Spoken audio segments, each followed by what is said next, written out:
तो प्यारे बच्चों, एक छोटा सा टॉपिक अपन देखते हैं कि प्रेगनेंसी के ड्यूरेशन में हार्मोन के लेवल में कैसे चेंजेस होते हैं।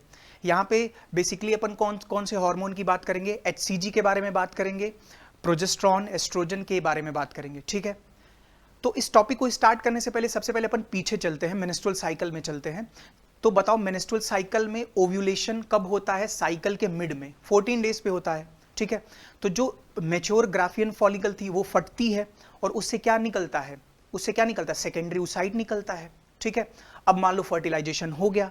ठीक है, मान के चलते हैं अपन फर्टिलाइजेशन हो गया। अब ये जो फटी हुई ग्राफियन फॉलिकल है ये धीरे धीरे किस में कन्वर्ट होती है? ये धीरे धीरे कॉर्पस ल्यूटियम में कन्वर्ट होती है और 22वें 23वें दिन तक क्या होता है? फुली मैच्योर, फुली ग्रोइंग तुम्हारी कॉर्पस ल्यूटियम बन जाती है।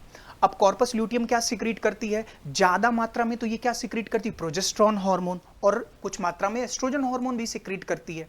ठीक है, अब ये जो प्रोजेस्टेरॉन हार्मोन होता है ये क्या करता है कि एंडोमेट्रियम की जो थिकनिंग है उसको मेंटेन करके रखता है। ठीक है, मेंटेन करके रखता है और साथ ही साथ क्या, वो फर्टिलाइजेशन तो हो गया, अपन मान लिया कि फर्टिलाइजेशन हो गया, तो ये इम्प्लांटेशन में भी मदद करता है।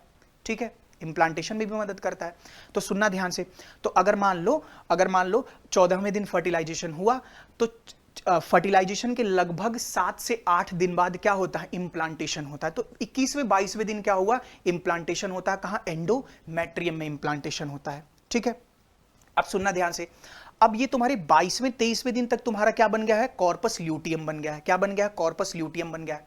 ठीक है, अब इस कॉर्पस ल्यूटियम को मेंटेन अभी तक कौन कर रहा था? एलएच हार्मोन मेंटेन कर रहा था। ठीक है, लेकिन अगर देखा जाए तो धीरे धीरे तुम समय बढ़ाओ तो अगर 25, 26, 27, 28, 29 दिन तक आते आते अगर तुम मेंस्ट्रुअल साइकिल का ग्राफ देखोगे तो एलएच हार्मोन का लेवल घट जाता है। एलएच हार्मोन का लेवल घट जाता है। तो तुम खुद सोचो कि अगर एलएच हार्मोन ही कॉर्पस ल्यूटियम को मेंटेन कर रहा था, कॉर्पस ल्यूटियम को मेंटेन कर रहा था, अब एलएच हार्मोन ही नहीं है तो फिर कॉर्पस ल्यूटियम कैसे मेंटेन रहेगा? और अगर कॉर्पस ल्यूटियम नहीं रहेगा तो इस समय प्रोजेस्टेरॉन हार्मोन का सोर्स वही अकेला है। तो अगर प्रोजेस्टेरॉन हार्मोन नहीं रहेगा तो एबॉर्शन हो जाएगा। तो बताओ कॉर्पस ल्यूटियम को कौन मेंटेन करता है? क्योंकि 27वें 28वें दिन तक आते आते तो एलएच हार्मोन का लेवल धीरे धीरे घटने लगता है। तो अब बताओ कॉर्पस ल्यूटियम को कौन मेंटेन कर देगा? अब यहीं पे एक हार्मोन आता है जिसका नाम है human chorionic gonadotropin hormone, HCG.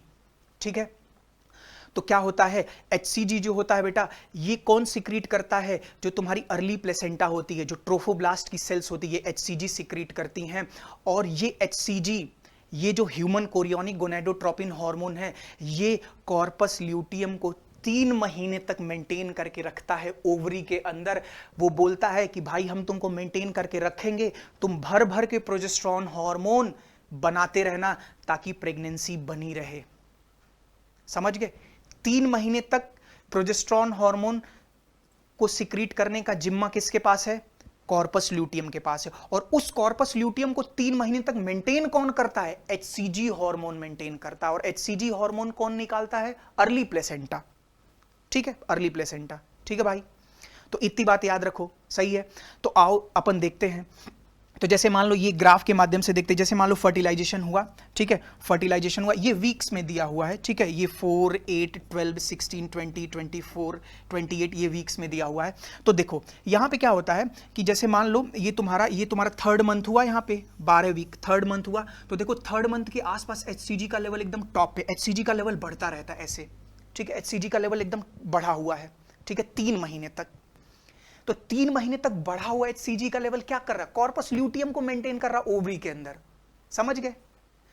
लेकिन क्या होता है 3 महीने बाद क्या होता है कि अब क्या होता है 3 महीने बाद प्लेसेंटा फुली डेवलप हो चुकी है, फुली मैच्योर हो चुकी है। अब वो खुद ही कहती कि भैया हम ही प्रोजेस्टेरॉन निकालेंगे, तुम टेंशन मत लो कॉर्पस ल्यूटियम।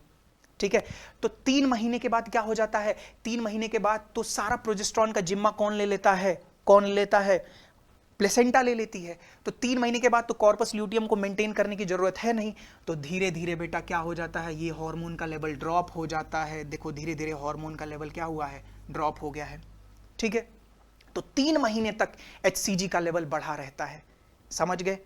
और ये एचसीजी का बढ़ा हुआ लेवल बहुत जरूरी है क्योंकि ये कॉर्पस ल्यूटियम को मेंटेन करता है।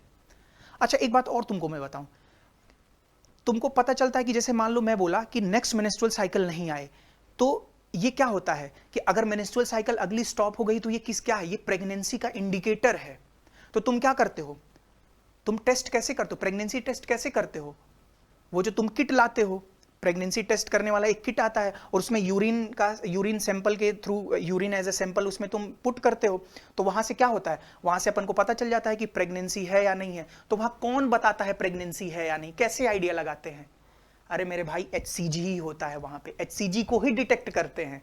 तो अगर यूरिन के अंदर अगर HCG है तो इसका इनडायरेक्ट मतलब क्या हुआ कि प्रेगनेंसी मतलब बेबी कंसीव हो चुका है, समझ गए? तो उसको ही क्या कहते हैं, ग्रेविडेक्स टेस्ट बोलते हैं। तो HCG से ही तो डिटेक्ट करते हैं अपन प्रेगनेंसी को, ठीक है? तो बताओ, HCG बहुत जोरदार हार्मोन है, समझ गए? तो 3 महीने तक HCG का लेवल बढ़ा रहता है, उसके बाद HCG का लेवल घट जाता है धीरे धीरे, ठीक है?